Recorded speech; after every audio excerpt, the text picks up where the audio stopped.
Donald ট্রাম্পকে প্রকাশ্যে challenge করেছেন নিউ ইয়র্কের নবনির্বাচিত মেয়র মামদানি। বলেছেন, স্বৈরশাসককে হারানোর একমাত্র উপায় হলো সেই ব্যবস্থাকে ভেঙে ফেলা, যে ব্যবস্থার মাধ্যমে ট্রাম্প ক্ষমতায় গিয়েছেন।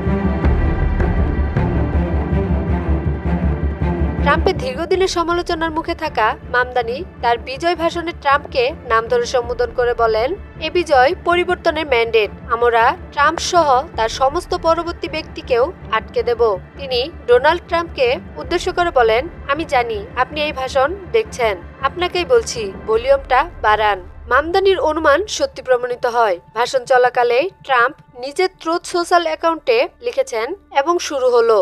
ট্রাম্প আগেও মামদানিকে কমিউনিস্ট ও পাগল বলে উপহাস করেছেন, এমনকি হুমকিও দিয়েছেন মেয়র হিসেবে মামদানি দায়িত্ব নিলে নিউ ইয়র্ক সিটিকে কেন্দ্রীয় তহবিল থেকে বঞ্চিত করা হতে পারে। তবে এসব হুমকি মামদানিকে থামাতে পারেনি। মেয়র নির্বাচিত হয়েই প্রথম ভাষণে তিনি ট্রাম্পের বিরুদ্ধে কঠোর বার্তা দিলেন।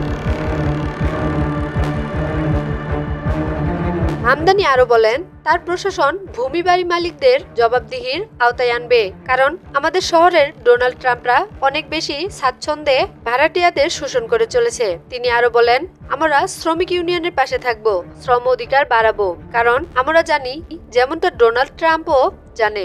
যখন শ্রমজীবী মানুষদের অধিকার দৃঢ় হয়, তখন মালিকরা যারা তাদের শোষণ করতে চায় তারা খুবই তাদের কাছে হয়ে পড়ে।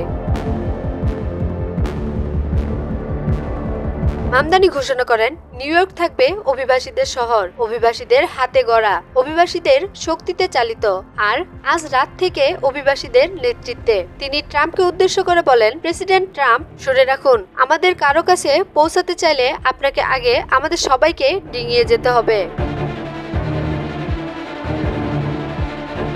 আপনারা এক নতুন রাজনীতির ব্যক্তিকে নেতৃত্ব দিয়েছেন, এমন এক শহরের নেতৃত্ব দিয়েছেন যেখানে মানুষ বাস করতে পারবে, আর এমন এক সরকারের কাছে দায়িত্ব অর্পিত করেছেন যা আমরা বাস্তবায়ন করব।